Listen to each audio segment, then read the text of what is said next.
Voilà, c'est parti. Café à Tongo. Tropez Sabino Bambo Tebele.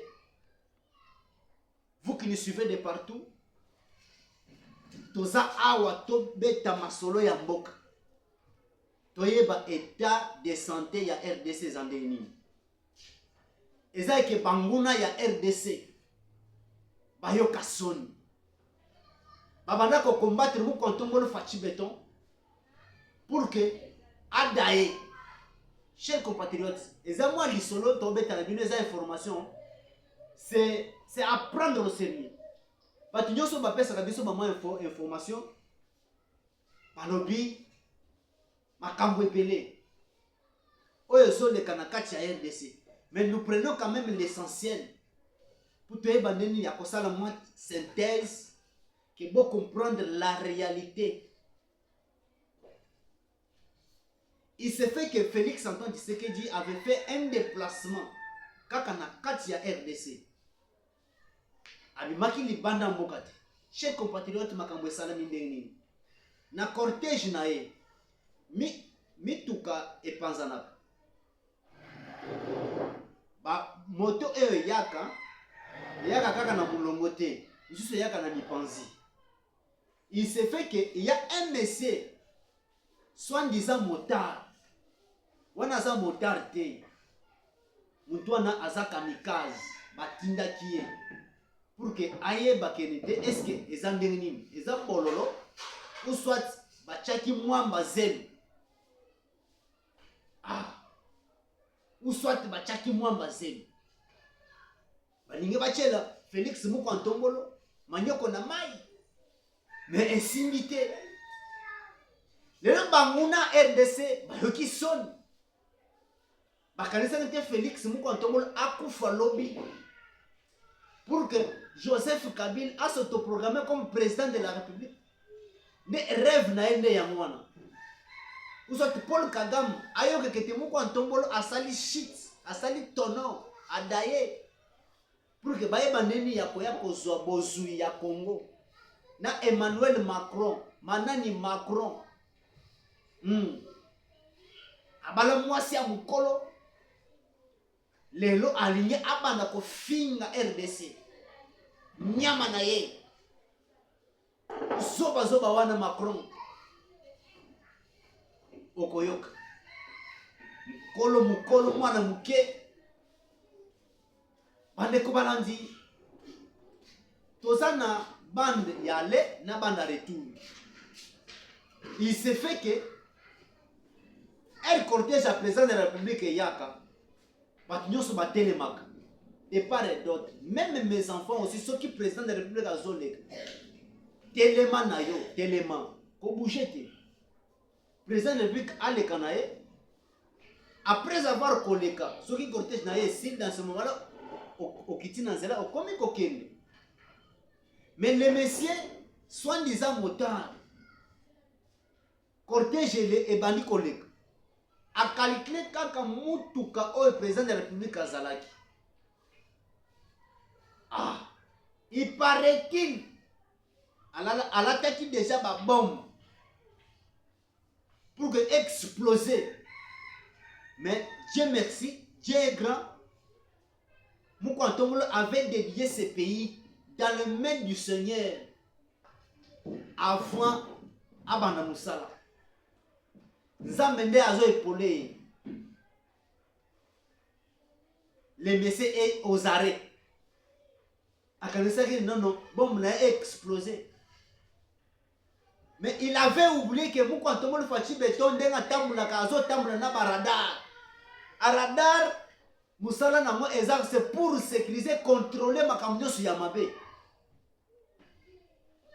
O ezo le kan o linko le kana cortège ya Mukwantongolo fachi béton. Boko tebele bo like. Bo s'abonner na plateforme na biso. O bato ba s'abonner na noté.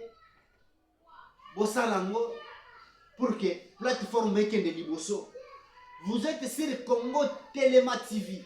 To Téléma likolo pour munguna akota te.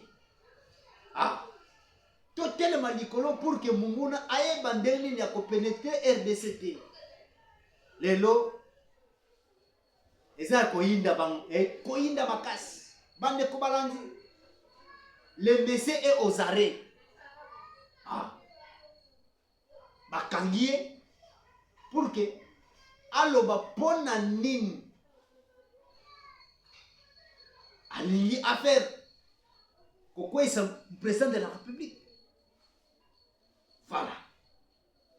Chers compatriotes, même en Malukusi, bakamikaze bazali.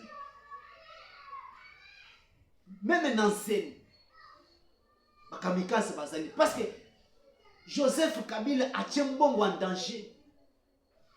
Pour que Baheba Neneni ya éliminer mon Kwantombolo Fachibeto. Voilà. Même na Monga Fula Ao, basala beaucoup contrôlé. Service de sécurité, vous savez, Bino. Nandenge Sengeli. Aujourd'hui, si nous allons perdre Félix, toko comme un esclavagisme, Makas, et pas Paul Kagame, et pas Joseph Kabila Kanam, c'est 64. Bandeko Balandi. Prions Dieu pour que Baïbani n'a pas protégé mon Kwantombolo Fatimeton. C'est un sauveur de l'humanité. C'est un sauveur d'Afrique. Il a une mission. Jusqu'alors, la mission n'est pas encore accomplie. Dans les 7 ans que Félix a fait au pouvoir, 7 ans il y a Mikatatan. 7 ans il y a passe. Azo travailler quand on a passe. Bangune bele balingiete. Pour que Azala wana. Parce que Aebi, Europe mobimba très bien. Aebi ba occidentaux très bien. Donc on va soko kaka été. Parce que Azana makambo ya ba cop pesate. Chers compatriotes, Azo tamla na bosembo. Lelo Traoré Azo se comparer na Félix ata banzela nyoso Traoré asali. Soki ba se comparer na banzela o Félix bazo sala ngona kacha RDC. Ya RDC leki. En plus Traoré c'est un militaire. Félix Tshisekedi Mukontombolo Fachibeto c'est un civil. C'est ça la différence. Ça fait énormément plaisir. Vous likez beaucoup tébélé, vous abonnez à la plateforme Nabiso Congo Téléma TV. Nous émettons depuis Kinshasa, la capitale de la République démocratique du Congo, Bandeko Balandi. Likez beaucoup tébélé, ça nous fera plaisir. Chers compatriotes, nous allons maintenant chiter avec le message. Message Anan. Message, il y a James Kabarebe. Qu'est-ce que James Kabarebe a dit? James Kabarebe a lopi. En 2018, Paul Kagame avait soutenu Félix Antoine Tshisekedi pour que, comme président de la République, chef de l'État.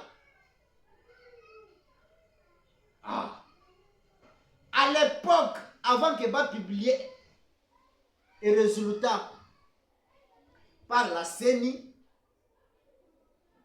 Paul Kagame était président de l'Union africaine à l'époque. Qu'est-ce qui s'est passé? Paul Kagame alobaki bozelanga bo publier dans le résultat jusqu'à tel point na koya na RDC. La mère même était porte-parole du gouvernement de Joseph Kabila Kabang. En répondant Paul Kagame à l'obi, ici ce n'est pas la République du Rwanda, c'est la RDC. Si tu veux venir en RDC, venez avec ta sécurité. La RDC ne mettra pas à ta disposition la sécurité. La RDC ne va pas mettre la sécurité à ta disposition.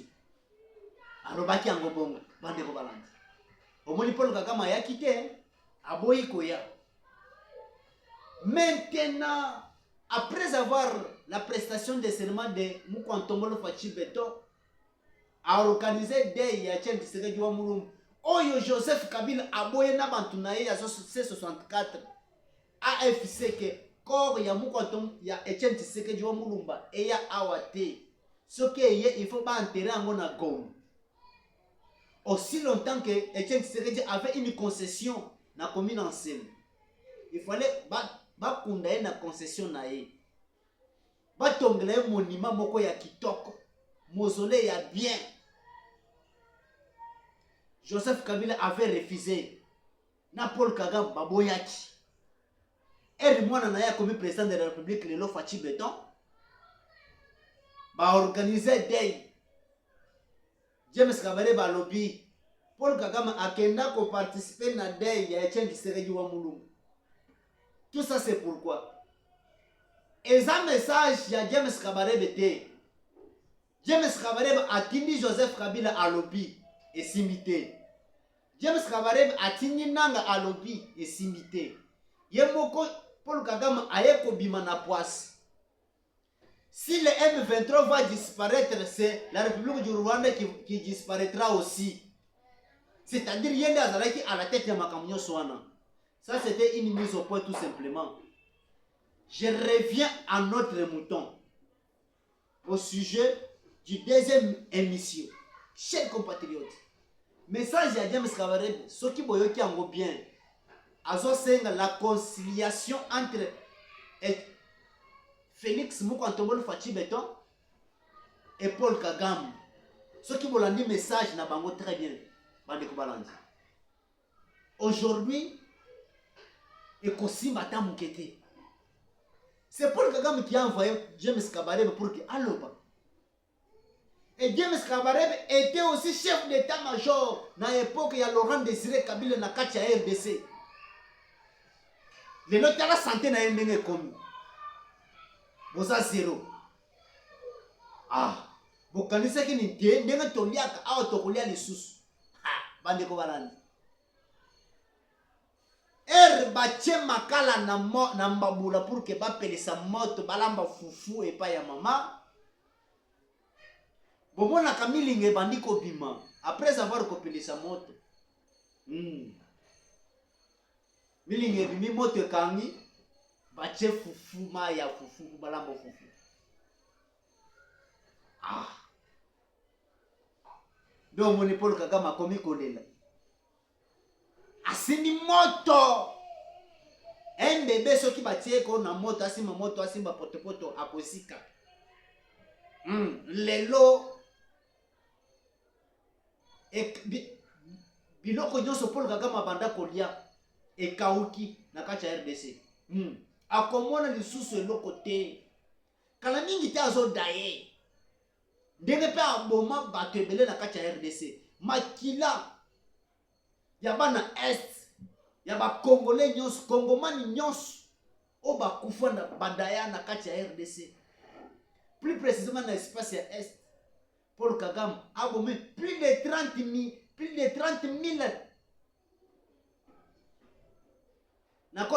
30 millions d'habitants. Paul Kagame a bombé dans l'espace ya est. Basa 10 millions te. Ah. Lelo eko inde la makasi.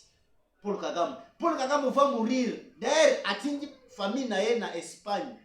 Yemoko Paul Kagame azobela mutu ake na Allemagne pour que azo soins médicaux. Voilà. Bahike boko tebele. Boko tebele, ça nous fera plaisir. En tout cas, vous s'abonner dans la plateforme na bisoté Congo Telema TV. Vous s'abonner, vous aimer, vous partager. Ça nous fera énormément plaisir. Sans vous, nous existons parce que vous êtes là. Ah. La RDC, un vrai patriote défend son pays. N'importe quel endroit où il se retrouve, défendons les drapeaux. Bendele nabiso RDC ekoyate. Ezala kaka chitunga ya kotelema pour que ba ennemi ebele ba manini ya kokote na RDC te. La RDC vaincra. Merci.